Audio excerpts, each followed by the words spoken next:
नमस्कार आरो एक बार सकलके आमार चैनेले स्वागत। आशा करी सकले खूब भालो आछेन। आजके आपनादेरके देखाबो डिजाइनार बैग दড়ি किभाबे आपनारा बानाबेन। तो आजके पुजो कालेक्शन गयनार जोन्नो आमि जे बैग दড়িটা बानाচ্ছি सेटाই किभाबे तैरि करेছি सेटाই देखाबो।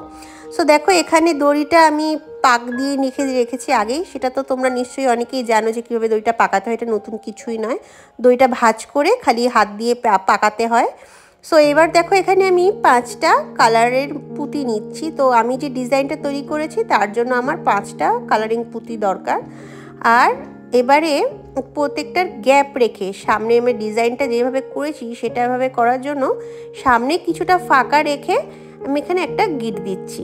তারপরে একটা পুঁতি দেব, আবার একটা গিট দেব, তারপরে আবার খানিকটা ফাঁকা রেখে আবার আরেকটা গিট দেব, তারপরে আবার একটা পুঁতি দেব, তারপরে আবার একটা গিট দেব। এইভাবে আমি গিটটা দিচ্ছি।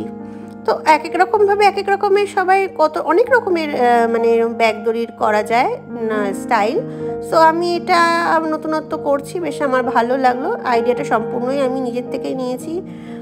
সো তারপরে দেখো আবার এরকমভাবে করা যায়, তো অনেক রকমভাবে করা যায় দড়ি, এটা একরকম স্টাইল। তো এবারে প্রথম দিকে যে সামনেটা ফাঁকা ছিল একটা মুক্তো দিয়েছি আর একটা কালারিং বিডস দিয়েছি। তারপরে আবার এখানটা দেখো একটা লাইলনের সুতো নিয়েছি আর দিয়ে এবার এখানে একটা ছুঁচি দিয়ে এখানে এইগুলো তো করি তোমরা জানো, এই কড়িগুলো একটা করে করি মানে শেষের দিকে দড়িটার এটা ভালো করে সেলাই করে নিতে হবে। এটা তোমরা এখানে জাম ফিটিং দিয়েও অ্যাড করতে পারো, বাট আমি সুতো দিয়ে সেলাই করে দিচ্ছি। সো হয়ে গেল।